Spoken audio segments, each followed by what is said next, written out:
দুনিয়ার জিন্দেগি দেখতে না দেখতে শেষ হইয়া যায়, আখিরাতের জিন্দেগি শুরু হবে আর কোনোদিন শেষ নাই। আমাদেরকে তো বানাইলেন মালিক তার ইবাদতের জন্যে। অন্য অন্য মাখলুকাত গুলো আমার মালিক কেন বানাইলেন? ওই কুরআনুল কারীমের ভিতরে আমার মালিক বলেন, ওয়া খুলিকা লাকুম মা ফিল আরদি জামিআ।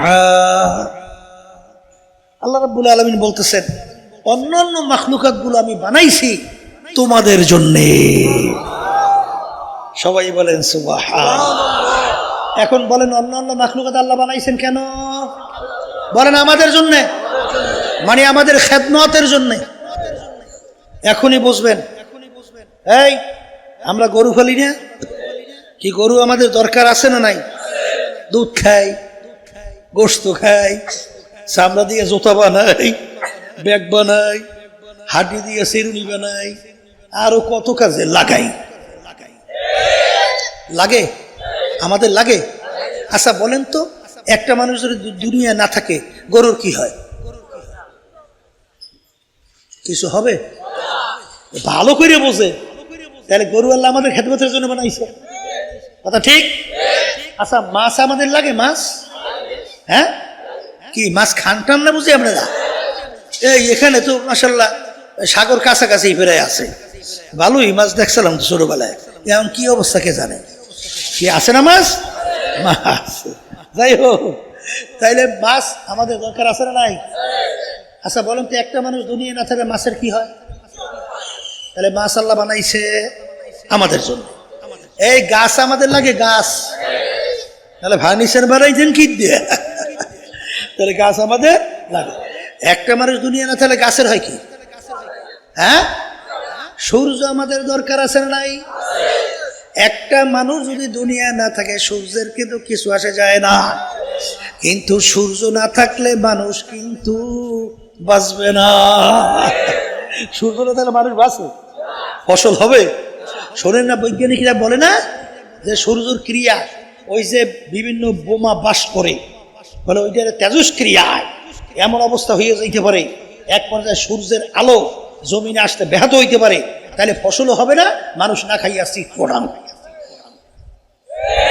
মালি মরিয়া সাপ, এই জোরে বলে। তাহলে সূর্য আমাদের লাগে না? লাগে না?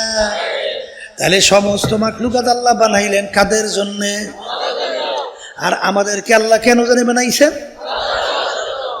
বলেন তার হুকুম অনুযায়ী চলার জন্যে, কথা ঠিক আছে? এখন বাজানদেরকে বলবো, পর্দার আড়ালের মা বোনা যারা শুনতেছেন, আমার মালিকের হুকুম প্রতিটা মানুষের ব্যক্তিগত জীবনে আছে না নাই? জোরে বলেন আছে। পারিবারিক জীবনে আছে না নাই? সামাজিক জীবনে আছে না নাই? রাজনৈতিক জীবনে। এই যে একটু সবাই কইতে একটু সমস্যা, কারণ বর্তমানে একটু কমছে। এখন অনেকে আগে তো বলতে, হুজুর আবার রাজনীতি করে কে?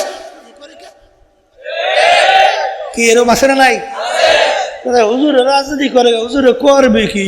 পেট নীতি কি বলেন? হুজুরেরা রাজনীতি করে, তাও আল্লাহর হুকুম পালন করার জন্যে। আন্তর্জাতিক জীবনে আমাদের মালিকের হুকুম আছে না নাই? আল্লাহ রসুল বলেন, তামাম দুনিয়ার মুসলমান কাজ জাসাদেন ওয়াহিদ, একটা শরীরের মতো। তামাম দুনিয়ার যে কোনো প্রান্তে এক মুসলমান যদি আক্রান্ত হয়, ওই ব্যথায় তোমারও ব্যথা লাগতে হবে। তোমার সাধ্য শক্তি অনুযায়ী তার প্রতিবাদ করতে হবে, এটাও কিন্তু তোমার আমার দায়িত্ব, কর্তব্য। এই তাহলে গেছে সব বিষয়ে আল্লাহর হুকুম, যেরকম আছে না নাই? এখন বলতে পারেন, হুজুর ব্যক্তিগত জীবনে কি? এক শ্রেণী বাজানরা আছে, বিদেশিদের কালচার, বিদেশিদের পোশাকাদি বইলে রেখে যায়, অনেকের গায়ে লাগতে পারে, খারাপও লাগতে পারে। বলে হুজুর আমার বিরুদ্ধে কথা বললেন কেন? আপনার বিরুদ্ধে কথা বলি না আল্লাহর কথা শুনাই? আসতে বলো, কার কথা শুনাই? এখন আপনি মানবেন কি না মানবেন, এটা তো জোর করে মানাবার দায়িত্ব আমাদের। এই জন্য দেখবেন ওলামায়ে কেরাম তারা বয়ানের শেষে কি বলে? আমা আলাইনা ইল্লাল বালাগ। আমাদের দায়িত্ব তোমাদের কাছে পৌঁছানো, মানো বা না মানো এটা বুঝবো আল্লাহ সঙ্গে। এই কথা ঠিক কিনা? অনেকে কিন্তু পোশাক আদির ব্যাপারে গুরুত্ব মোটে দেয়ই না, কিন্তু পোশাক আদির ভিতরে গুরুত্ব নাই। এই কোরআনুল কারীমে আল্লাহ কি বলছে? লিবাসুত তাকওয়া যালিকা খায়র, পরহেজগারি লেবাস তোমাদের জন্য উত্তম। কোন লেবাস? এই পরহেজগারি লেবাস কোনটা বলেন? সাহাবায়ে কেরাম, আল্লাহ রাসূল সাল্লাল্লাহু আলাইহি ওয়াসাল্লাম যেই পোশাক আমাদেরকে দেখাইয়া গেছেন, সাহাবায়ে কেরামদেরকে পরাইয়া গেছেন, ওই পোশাক হইল পরহেজগারি পোশাক। কথা ঠিক না? ঠিক। এরপরে বাজানদেরকে বলবো, ব্যবসা ক্ষেত্রে মালিকের হুকুম না নাই? মালিক কি বলছেন? আহাল্লাল্লাহুল বাইআ ওয়া হাররামার রিবা, তোমাদের জন্য আমি ব্যবসাকে হালাল ঘোষণা করলাম, আর সুদকে তোমাদের জন্য আমি হারাম ঘোষণা করলাম। বলেন সুদ হারাম? সবাই মুখ খুলে বলেন, বলেন সুদ হারাম, বলেন সুদ হারাম। ব্যবসা হালাল। ব্যবসা কি? অনেকে দোকানদারি করে, আমার বাজারে আছে না, অনেকে মনে করে এটা মনে হয় দুনিয়া। না না, এটাও আখিরাত। কিন্তু আপনি যদি 1 নম্বর, 2 নম্বর, 3 নম্বর মাল এই যে যদি 1 নম্বর পরিচয় দিয়ে বিক্রি করেন, এইটা হবে হারাম। এটা কি? হারাম। তাহলে হালাল ব্যবসায়ী, সৎ ব্যবসায়ী, তাদের হাসর হবে নবীদের সঙ্গে, সিদ্দিকীনদের সঙ্গে। এটাও কি বলেন? ইবাদত। এটাও কি কথা ঠিক? পড়শিদের ব্যাপারে আমার মালিকের হুকুম আছে না নাই? রাজনৈতিক ব্যাপারে আমার মালিকের হুকুম আছে না নাই? বাজান রে, সর্বনের পীর মুরিদি তাম দুনিয়ার ভিতরে এই খুব জোরে সোরে প্রশংসা সহকারে পরিচয় লাভ করছে না? আসতে বলে। এই বিদেশে যাইয়েও যদি সর্বনের কথা বলে, কি দেশের কথা বলা লাগে না? চেনে না? তাহলে একটা পরিচয় হয়েছে না হয় নাই? তাহলে পীর মুরিদি খুব মজার জিনিস না?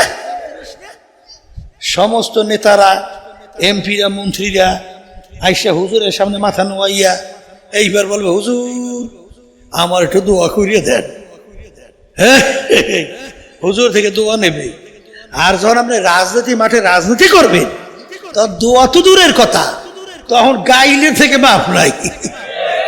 সুযোগ পাইলে মারতেও চায়, সুযোগ পাইলে জেলখানায়ও দেয়। কি জোরে বলে কথা ঠিক কিনা? সুযোগ পাইলে বিভিন্ন ধরনের আক্রমণও করতে চায়। চাই কি চায়? তাহলে এইটা একটা পিচ্ছিল পথ না? কাঠাযুক্ত পথ না? তারপরে এই পথ বাইছে নেব কামটা কি? 1987 সালে ইসলামী আন্দোলন বাংলাদেশ প্রতিষ্ঠিত হয়েছে। একজন এমপিও কি আমাদের ব্যানারে এই মার্কায় কি সংসদে গেছে? কথা বলে না, যায় নাই। সুযোগ বুঝি ছিল না? ছিল, বহুত সুযোগ ছিল। আওয়ামী লীগ গতি এই 2024-এ বহুত এমপি প্রস্তাব নিয়ে আসছিল আমার কাছে। বিএনপি এখনো চেষ্টা করতেছে, বিভিন্ন দল কিন্তু এখনো বহুত চেষ্টা করে। তাই এমপি মন্ত্রী হওয়ার যদি লোভ থাকতো, ও কবে এমপি মন্ত্রী হওয়া যেত আন্টুর ব্যাপার। কিন্তু বাজার এমপি মন্ত্রী হইতে গেছি, বলে হুজুর যান নাই কেন? কেন যান নাই? বলে যাবো কিভাবে? ওই যে মালিক যে বাধা দিয়ে রাখছে। কেটা বাধা দিছে? কি বাধা দিছে? وتعاونوا على البر والتقوى ولا تعاونوا على الإثم والعدوان। তোমরা ভালো কাজের সহযোগিতায় থাকো, খারাপ কাজের বিরোধিতায় থাকো। এই যে 53 বছর স্বাধীনতা শেষ, 54 বছর চলছে, যারা দেশ চালাইছে সব দুধে নেওয়া ফেরেশতা। ওই তো হয় এদের পরিচালনায় এই সুন্দর দেশটা বাংলাদেশ। একবার দুইবার নয়, 5 বার চোরের দিক থেকে তাম দুনিয়ার মধ্যে ওরা ফার্স্ট বানাইছে। হাজার হাজার মায়ের কোল সন্তান হারা করছে, লক্ষ লক্ষ মানুষ মিথ্যা কেসের মাধ্যমে সংসার বিলীন করে ফেলছে। কথা বলে না? এই যে কথাগুলো বললাম সব ভালো কাজ না? ও কয় কে কলে জি, এগুলো ভালো কাজ না খারাপ কাজ? তাহলে এই খারাপ কাজ যারা করে ওদের ক্ষমতায় যাওয়ার জন্যে ইসলামী আন্দোলন বাংলাদেশ আমরা সিঁড়ি হিসাবে ব্যবহৃত হব, আর আমাদেরকে পাড়াইয়া পাড়াইয়া ওরা ক্ষমতার মস্তদে বইসা এই কাজগুলা করবে, আর সহযোগী হিসাবে আমরা তাদের সিঁড়ি হব।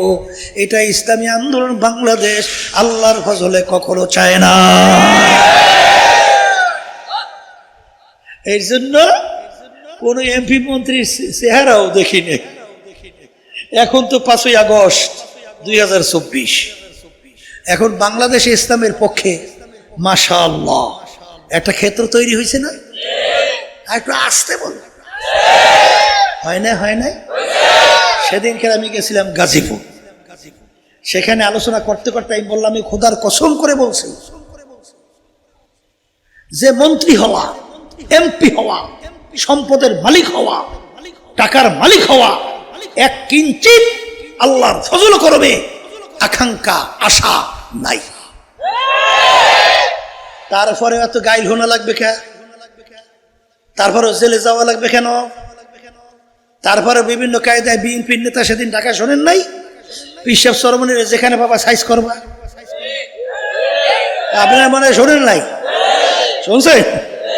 মানে সাইজ করবো না, আমার রিভালাইতে অর্ডার দিয়ে দিচ্ছে। তাই তুমি তো ভালো কথা, মালিক যতদিন হায়াতে রাখবে ও কেউ মারতে পারবে? আমার আব্বাজান রহমাতুল্লাহি আলাইহি ওদের অন্যায় প্রতিবাদে যখন আওয়াজ তুলছিল, তখন এক শ্রেণীর আব্বাজানকে ভয় দেখায়, হুজুর এ ফালা বেফালা করতেছেন কি? তখন আব্বাজান বলছিলেন, শোনো, যদি কোনো বুলেট আমি ফজলুল করিমের নামে লেখা না থাকে, ওরা যত বুলেট গুলি করবে ও আমার গায়ে লাগবে না। আর যদি কোনো বুলেটের গায়ে লেখা থাকে এইটা ফজলুল করিমের জন্য নির্ধারিত, মারার সঙ্গে সঙ্গে শেষ। জোরে বলার কথা ঠিক কিনা? তাই ওরা আমাদেরকে ভয় দেখায়, আবার আমার বিরুদ্ধে শোনেন নাই ঢাকা বসে স্লোগান দেয়, মিথ্যা বলে নেশা খায়, বিশ্বাস সর্ব নাই। শুনছেন? শুনছেন না শোনেন নাই? শুনছেন? তাহলে এই রাজনীতি মাঠে না থাকলে গাই শোনা লাগতো? আসতে বল, লাগতো? এই বিএনপির সময় আমার জেলেও দিয়েছিল, হ্যাঁ জানেন? বিএনপির সময় আমি নাকি বিএনপির এক নেতার পকেট দিয়া ৫,০০০ টাকা ছিনতাই করে নিছি। কয় টাকা? ৫,০০০। এই ৫,০০০ টাকা ছিনতাই করে নিছি এই মিথ্যা কেস দিয়া। আমার বিরুদ্ধে বরিশালের আদালত ম্যাজিস্ট্রেট ৫ বছরের আমাকে সাজা দিয়ে দিয়েছে। আমার ছোট ভাই ফয়জুল করিম কেউ, আমার ভাই জিয়াউল করিম, আবুল খায়ের, এই কয় ভাইয়ের বিরুদ্ধে ৫ বছর সাজা। তা আমি গেলাম জেলের মধ্যে, জেলে যাইয়া এই মুড়া রুটি আর এই পাতলা ডাই কিন্তু আমি খাইয়ে এসেছি। কি এই রাজনীতি মাঠে না থাকলে জেলে যাওয়া লাগতো? কথা বলে না? ওরা এসে আমাদের কাছে দোয়া চাইবে, হাদিয়া তোফা দেবে, মাথারে নোয়াই দেবে, হুজুর একটু দোয়া করে, হুজুর একটু দোয়া করে। কি কথা ঠিক দেবে? ঠিক। দোয়া তো দূরের কথা, উল্টে পেলে এখন ফিডেনের জন্য দৌড়ে আর পিছনে হুকুম দিয়ে দেয়।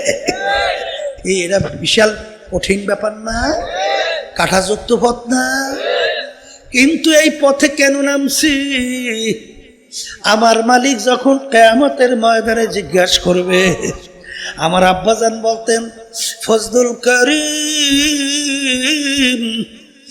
আমার দিন রাষ্ট্রীয় পর্যায়ে বাস্তবায়নের জন্যে তুমি কি চেষ্টা করছো?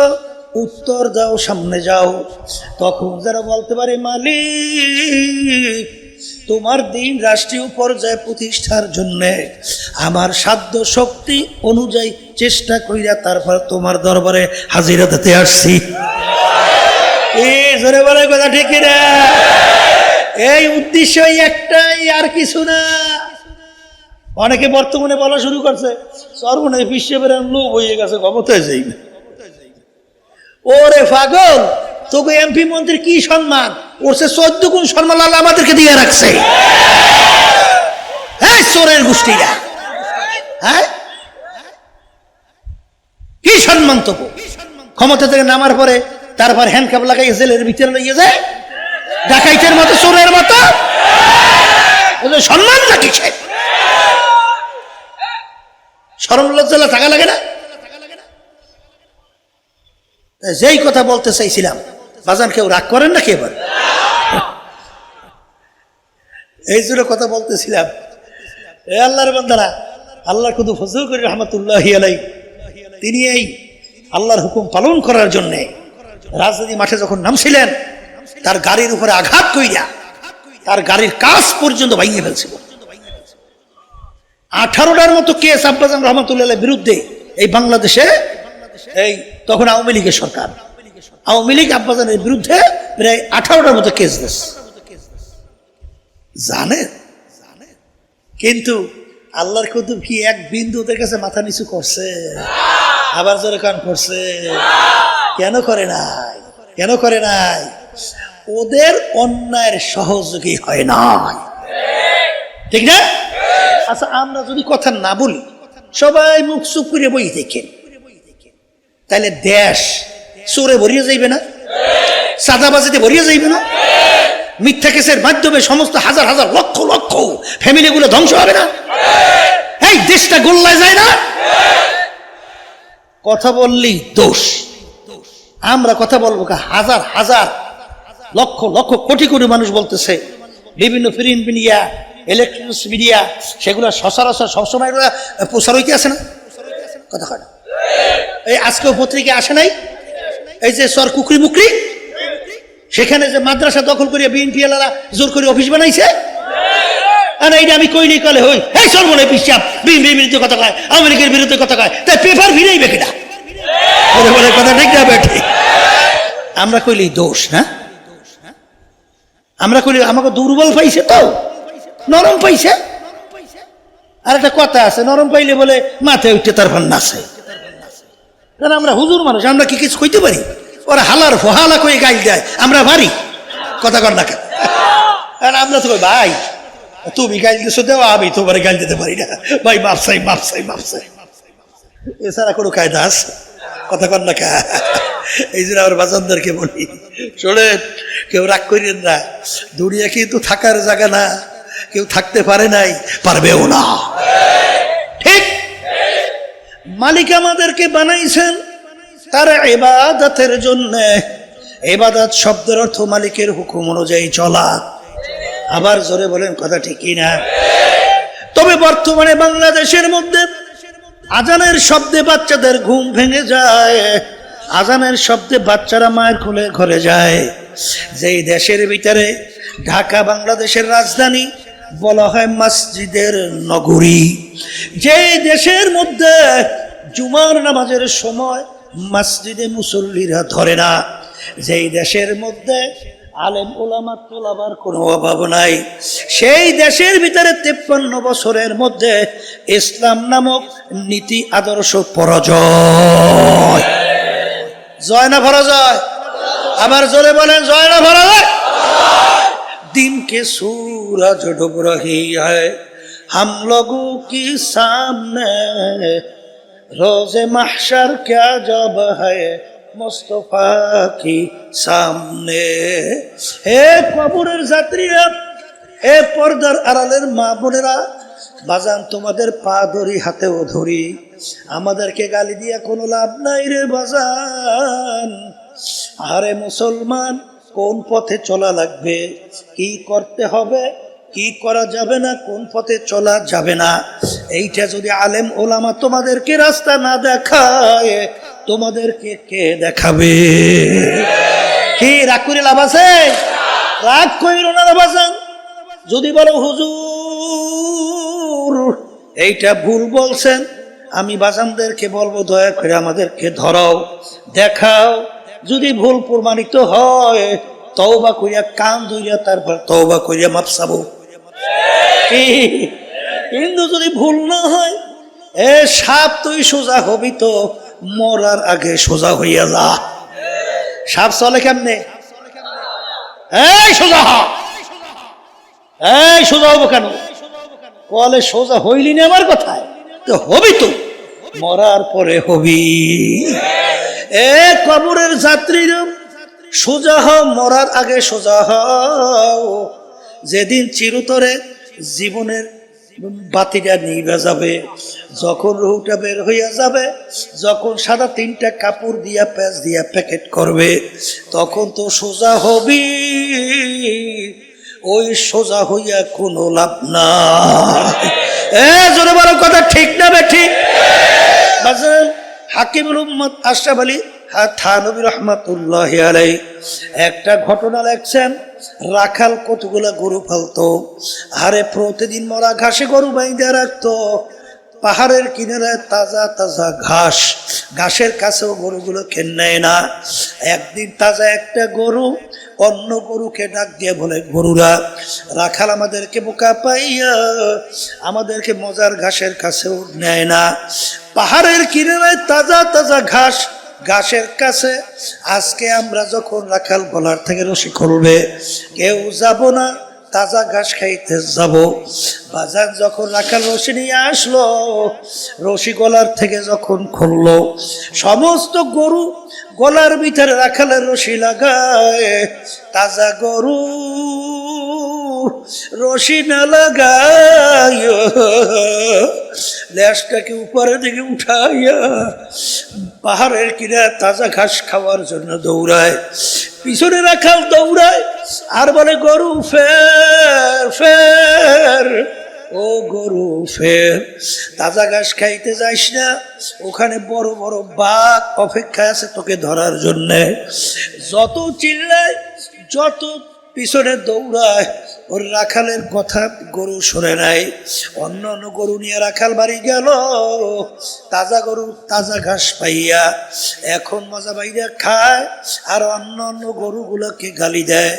ও গরুরা, আহারে রাখাল তোদেরকে বোকা পাইয়া প্রতিদিন মরা ঘাসের ভিতরে বাইনা মরা ঘাস খাওয়ায়, আমি কত সুন্দর তাজা ঘাস খাই, খা তোরা, কলিজা শুকাইয়া যায়। ওদিকে 3 দিন পর্যন্ত একটা বাঘ মাওলার দরবারে পেটের ক্ষুধায় কান্দে আর বলে, মালিক রে, তুমি আমাকে বানাইছো, তুমি কি আমাকে খোরাকি দিবা না? বাঘের দোয়া মাওলাই কবুল কইরা ফেললো। বাঘ পিছনের দিকে তাকাইয়া দেখে তাজা গরু, আরে তাজা ঘাস খাইতে আছে। লেজ তাও দিয়া হপ করিয়া যাইয়া গরুকে ধরলো, সিনা ফাইরা যখন রক্ত শোষণে শুরু করলো, এখন গরু আফসোস করে আর বলে, আফসোস, যদি রাখালের রশি গলায় লাগাইতা আজকে আমাকে বাগে পাইতো না, আমার কলিজা সেইরা খাইতো পারতো না। কিন্তু যত আফসোস করে, রাখালের কথা তো আর গরু বোঝে না। আরে গরু কিন্তু বাজান চিল্লায়, কিন্তু আর বাগে কিন্তু গরু ছাড়ে না।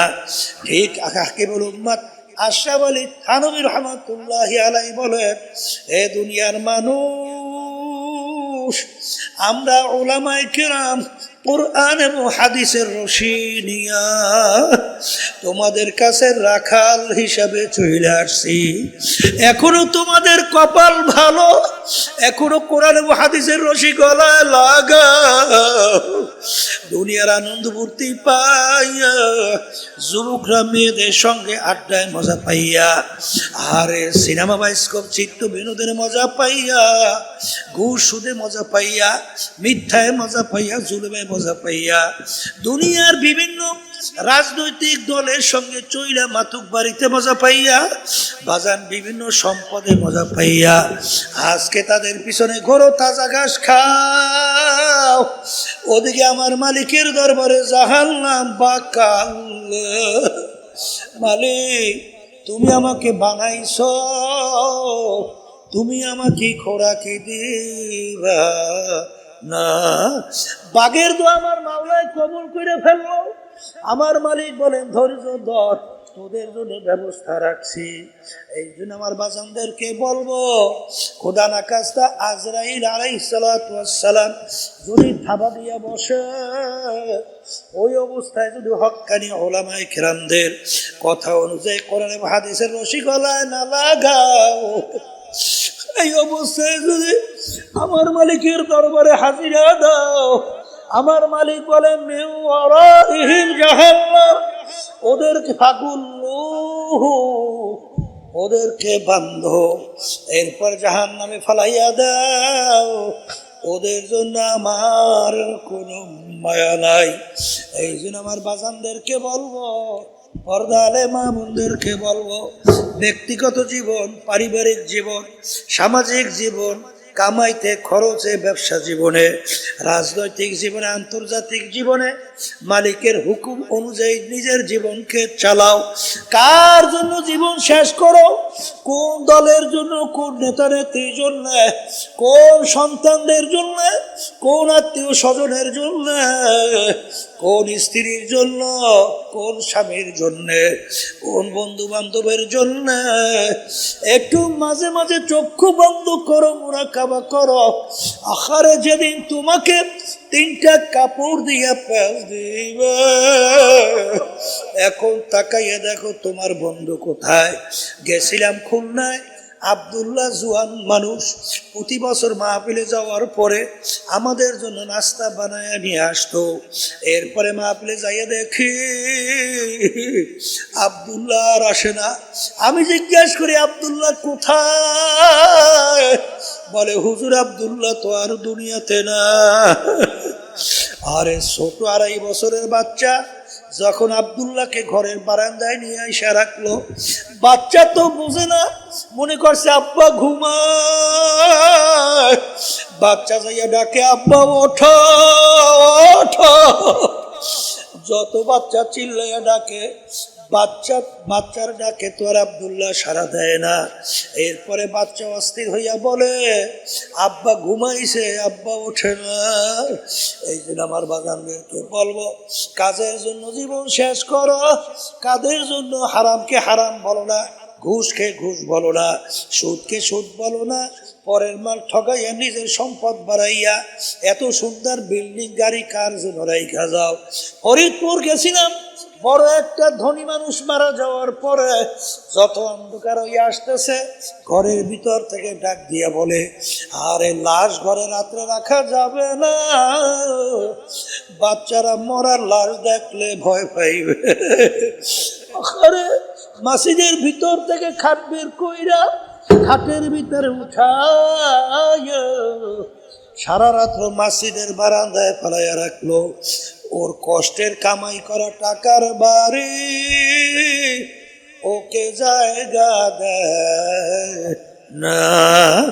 এই জন্য আমার বাজানদেরকে বলবো, পর্দালে মা বোনদেরকে বলবো, বাজান ওমা খলাকুতুল জিন্না ওয়াল ইনসা ইল্লা লিয়াবুদুন। মালিক আমাদেরকে বানাইলেন তার ইবাদতের জন্য। ব্যক্তিগত জীবন, পারিবারিক জীবন, সামাজিক জীবন, অর্থনৈতিক জীবন, কামাইতে খরচে, রাজনৈতিক জীবনে, আন্তর্জাতিক জীবনে, সুরাতে সিরাতে, পোশাকাদিতে আমার মালিকের হুকুম অনুযায়ী নিজের জীবনকে চালাও। এরপর দুনিয়া থেকে বিদায় নিয়ে কবরে যাও। কারণ কবরে যদি পরিচয় দাও আমি চরমনের মুরিদ, এই পরিচয় কিন্তু কবরে কোনো কাজ হবে না। যদি পরিচয় দাও আমি অমুক বংশের লোক, আমি অমুক দলের লোক, আমি অমুক পীর, আমি মুফতি, আমি মুহাদ্দিস, এই পরিচয় কিন্তু কবরে চলে না।